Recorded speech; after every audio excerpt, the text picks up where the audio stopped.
Саламатсыздар ма, құрметті әріптестер. Бүгін мен сіздерге осындай футбол ойынын көрсететін болам.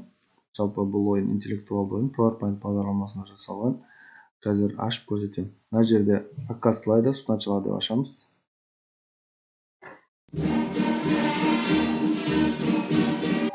Ойынымыз осылай басталады.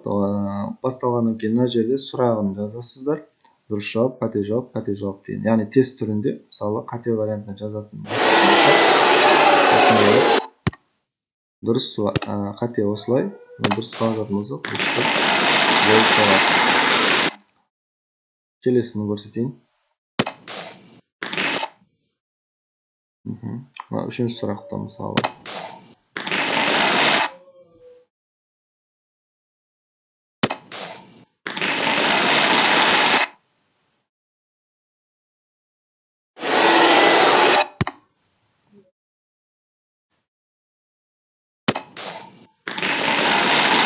Яғни түсінікті деп ойлаймын.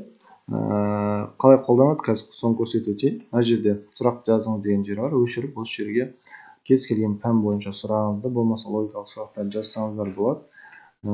Енді алар тест түрінде. Мына жерге дұрыс, екі қате вариант жазасыздар. Енді бұларды мысалы таза тест болсын десеңіз, мына жерге мысалы А деп бүйтіп, А варианты, Б варианты деп те қойсаңыздар болады. Бұлай жазып, мысалы А, Б, С деген сияқты варианттарымен бірге қойсақ та болады. Или болмаса осылай жай ғана сөздермен қойсақ та болады. Енді есеп жазсаңыздар да болады, жауаптан жазып қоясыздар, болды.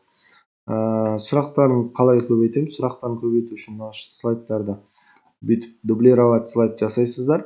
Я болмаса мына вид дегенге басып, мына сортировщик слайдовқа басып тұрып, мына жерден былай белгілеп алып, копировать етіп, вставить етіп қойсаңыздар да болады. Енді шаблонда сұрақтарын азайту керек болса, былай біраз етіп алып тастай саламыз, болды.